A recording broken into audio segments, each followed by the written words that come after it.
नमस्कार, मैं हूं संजय श्रीवास्तव। हमारे साथ हैं उत्तराखंड के मुख्यमंत्री पुष्कर सिंह धामी जी। चुनाव जोर शोर से है, प्रचार भी जोर शोर से कर रहे हैं। 5 लोकसभा की सीटें हैं, प्रथम चरण में चुनाव है और लग रहा है कि भारतीय जनता पार्टी की जो 400 पार का नारा है उसकी शुरुआत उत्तराखंड से होने जा रही है। बहुत बहुत स्वागत है आपका इंडिया न्यूज़ पर। नमस्कार, बहुत धन्यवाद। यूसीसी का मुद्दा आप लेके आए, लोकसभा चुनाव के लिए था, लेकिन हम लोगों को लगता है कि जब विधानसभा चला तो विधानसभा में आप यूसीसी का मुद्दा लेके आते हैं और गारंटी के साथ आप उसको पूरा करते हैं। लोकसभा का चुनाव आता है तो हम लोग सोचते थे कि यूसीसी का मुद्दा मुख्य होगा, लेकिन मोदी जी की गारंटी है। एक तरफ ये देखा जा रहा है मोदी की गारंटी, दूसरी तरफ अब ये देखा जा रहा है पुष्कर सिंह धामी की गारंटी। उन्होंने गारंटी की थी यूसीसी लाने की, ला दिए। तो इस लोकसभा के चुनाव में मोदी की गारंटी हावी रहेगी या धामी की गारंटी? देखिए, ये मोदी जी की ही गारंटी है यूसीसी भी, क्योंकि विधानसभा 2022 का जो चुनाव था जी, वो हमने माननीय प्रधानमंत्री मोदी जी के नेतृत्व में ही उत्तराखंड का चुनाव में हम गए थे और हमने उस समय ये संकल्प उत्तराखंड की जनता के सामने रखा था कि नई सरकार के गठन होते ही हम सबसे पहले यूसीसी लाने के लिए, यूसीसी विधेयक बनाने के लिए काम करेंगे और हमने उस पर काम किया और ये गारंटी पूरी हुई। तो मोदी जी की गारंटी है और उसमें सारे लोग समाहित हैं और ये हमारी पार्टी की भी गारंटी है कि हमने अपना वायदा पूरा किया, अपना संकल्प पूरा किया। और ये देश में एक नया कल्चर आया है कि जो कहा जाता है जी, जो संकल्प प्रस्तुत किया जाता है वो संकल्प सिद्धि तक पहुंचता है, पूरा होता है। मोदी जी की गारंटी है तब तो फिर कोई डर भी नहीं है, और डर नहीं है तो फिर जीत भी आपके पास होगी। और उसके बाद अगर देखा जा रहा है कि कांग्रेस के पूरे कुनबे को, उत्तराखंड में सबसे ज़्यादा कांग्रेसियों को आपने अपने यहाँ ले लिया, तो ये प्रदेश कांग्रेस मुक्त प्रदेश हो गया। अगर विपक्ष नहीं रहेगा तो कैसे काम करेंगे? देखिए, इस समय पूरा देश मोदी जी के साथ चल पड़ा है जी, हर एक देशवासी चाहता है कि भारत दुनिया का सिरमौर भारत बने, जी, दुनिया का नेतृत्व करने वाला भारत बने, जी, दुनिया के अंदर भारत का मान सम्मान, स्वाभिमान बढ़े, वैश्विक पहचान बढ़े, भारत तीसरी अर्थव्यवस्था दुनिया की बने, भारत विकसित भारत बने। तो ये सारे संकल्प पूरा करने के लिए, क्योंकि मोदी जी सारे संकल्प पूरे कर रहे हैं, तो पूरा देश मोदी जी के साथ चल पड़ा है। पूरा उत्तराखंड पहले से ही उनके साथ चल रहा था और तेजी से चल पड़ा है। देखने को मिल रहा है जो बचा कुचा विपक्ष है वो भी मित्र विपक्ष की भूमिका में। 5 लोकसभा की सीटें कांग्रेस के प्रत्याशी सामने आते हैं, तो ये माना जा रहा है कि कुछ ऐसे कैंडिडेट हैं जो कि बहुत कमज़ोर हैं, तो ये मित्र विपक्ष के रूप में भी देखा जाए इसको? मैं ऐसे कह सकता हूँ कि इस बार कांग्रेस के सभी नेताओं को, सभी उनके कार्यकर्ताओं को पहले से ही पता है कि देश की जनता का, उत्तराखंड की जनता का मन क्या है जी, इसलिए हर बार वहाँ टिकट लेने की होड़ लगती थी। इस बार इस बात की होड़ थी कि टिकट कैसे न लिया जाए। अप्रोच इस बात की हो रही थी कि टिकट से मेरा नाम कट जाए। तो परिणाम सबको पता है, उनको भी पता है, इसलिए पहली बार हम लोग देख रहे हैं, क्योंकि 2000 में जब राज्य बना, विधानसभा के भी चुनाव हुआ, लोकसभा के भी चुनाव हुआ, लेकिन पुष्कर सिंह धामी के नेतृत्व में जिस तरह से विपक्ष पूरा अपने आप को नतमस्तक मान के चल रहा है, तो ये माना जाए कि पुष्कर सिंह धामी की जो रणनीति थी वो सफल हो गई। देखिए, हमारी डबल इंजन की सरकार हमारे प्रधानमंत्री आदरणीय मोदी जी के मार्गदर्शन में जी, उत्तराखंड में जो भी हमने वायदे किए हैं, जो संकल्प किए हैं, वो सब हम पूरे कर रहे हैं। तेजी से उत्तराखंड के इतिहास में पिछले 10 सालों में जी, 2 लाख करोड़ की योजनाएं स्वीकृत हो गई। 2 लाख करोड़ की योजनाएं प्रस्तावित हैं जो आगे स्वीकृत होनी है। एक बड़ी धनराशि केंद्र ने दी है। 4 धाम ऑल वेदर रोडें बनी हैं, ropeway, rail network, road network, Bharatmala, पर्वतमाला, है ना, ऑल वेदर रोडें, ऋषिकेश कर्णप्रयाग रेल लाइन, और हवाई सेवाएं, हवाई अड्डों का विस्तार, स्वास्थ्य सेवाओं का विस्तार, 2 एम्स, एक एम्स के बाद दूसरा एम्स हमारा स्वीकृत हो गया, हल्द्वानी में जमरानी बांध स्वीकृत हो गया, लखवाड़ बांध स्वीकृत हो गया, सोंग बांध के लिए भी हमको स्वीकृति प्राप्त हो गई, आदि कैलाश तक के दर्शन माननीय प्रधानमंत्री जी ने कर दिए, वाइब्रेंट विलेज चमोली जिले का, जिसको अंतिम गांव माड़ा कहते थे, पहले गांव की संज्ञा माननीय प्रधानमंत्री जी ने दे दी।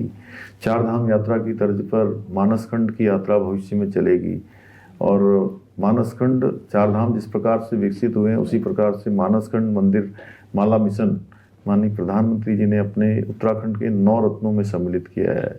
टिहरी लेक का डेवलपमेंट 9 रत्नों में शामिल किया है। बागेश्वर टनकपुर रेल लाइन का ब्रॉड गेज का सर्वे का काम और नई रेल लाइन बनाने का काम 9 रत्नों में शामिल आपने किया गया है। हल्द्वानी का जिक्र किया। जी।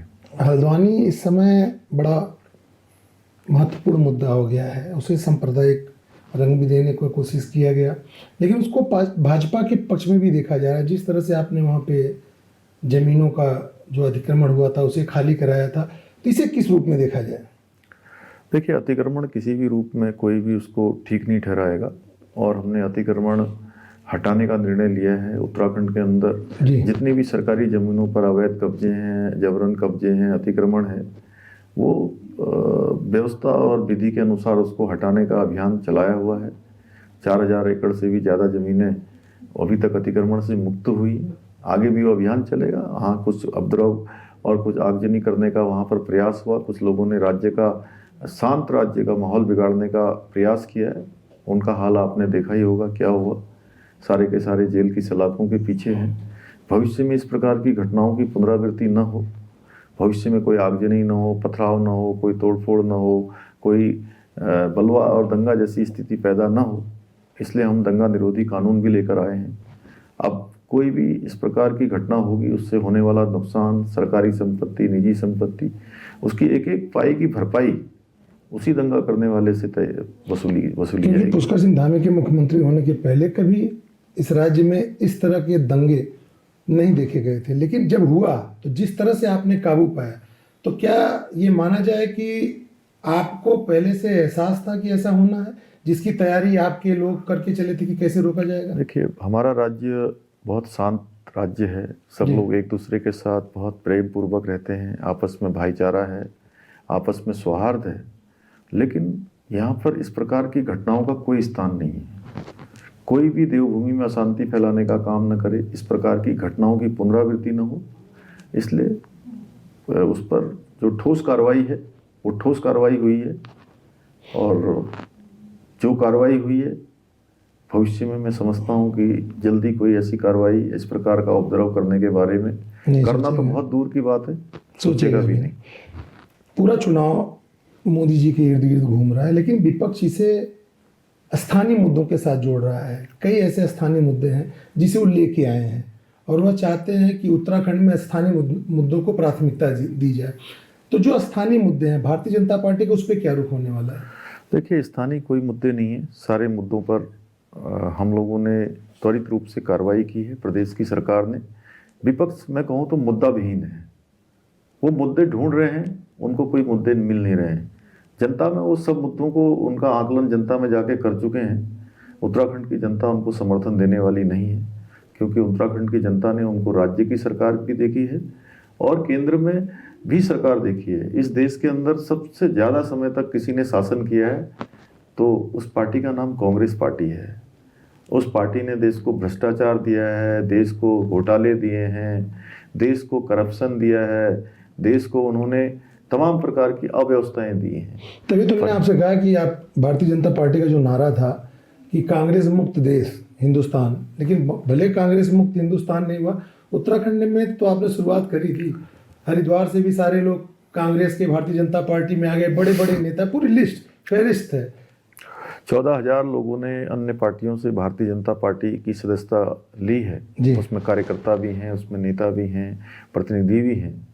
लेकिन मैंने अपने प्रदेश अध्यक्ष जी से अनुरोध किया है कि अब आगे कोई क्राइटेरिया बना लीजिए पार्टी में शामिल करने का, क्योंकि अभी भी बड़ी संख्या है जो भाजपा में आना चाहते हैं। ये जो कांग्रेस के लोग आ रहे हैं, उससे भाजपा के कुछ नेता डरे हुए हैं कि आने वाले समय में अगर उनकी संख्या बहुतायत में हो गई तो जो कैडर के भाजपाई हैं उनको लग रहा है कि उनका जो उम्मीदें थी, जहां वो पहुंचना चाहते थे, जो उनको मिलना चाहता था, वह उनको मिलेगा जो अब भाजपा में आ गए हैं। नहीं नहीं, ऐसा नहीं है। देखिए, भारतीय जनता पार्टी में जो हमारे कार्यकर्ता होते हैं और एक सामान्य कार्यकर्ता से लेकर रीति नीति पद्धति के तहत उनका विकास होता है। जी। तो पार्टी संगठन में उनकी अहमियत हमेशा रही है और हमेशा रहेगी, क्योंकि पार्टी को चलाने का काम उन्हीं के माध्यम से होता है। वही पार्टी को आगे बढ़ाते हैं, पार्टी का झंडा लेने का काम होता है। बाकी राजनीति में कई बार परिस्थितिवश कुछ चीज़ों का समायोजन होता है, लेकिन अंत जो पार्टी के जो कैडर के लोग हैं उनको डरने की जरूरत नहीं है, कोई घबराने की आवश्यकता नहीं है।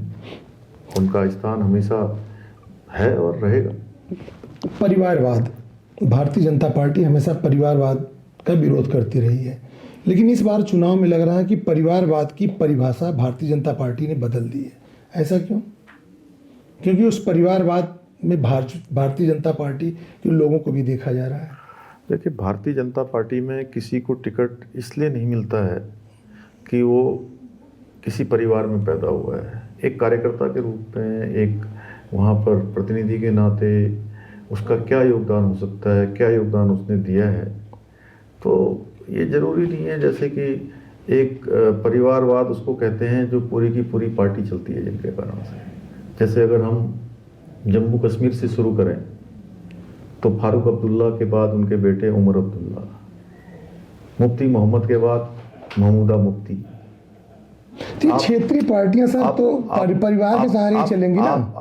आप पहले मेरी बात पूरी सुन लीजिए, सर। उसके बाद आप हरियाणा में आ जाएंगे तो हरियाणा में आप देखेंगे चौधरी देवीलाल जी के पुत्र जो है ओम प्रकाश चौटाला के बेटे अभय चौटाला, अजय चौटाला, उनके बेटे दुष्यंत चौटाला। एक पीढ़ी दर पीढ़ी पार्टी चल रही है। आप उत्तर प्रदेश आ जाएंगे तो आपको अखिलेश यादव जी मुलायम सिंह जी के पुत्र हैं, उनकी पत्नी डिम्पल उनके पत्नी हैं, तो उस नाते वो भी राजनीति में हैं। आप बिहार चले जाएंगे तो आपको लालू प्रसाद के बेटे दिखेंगे, उनकी पत्नी राबड़ी जी दिखेंगी, तेजस्वी दिखेंगे, तेज प्रताप दिखेंगे।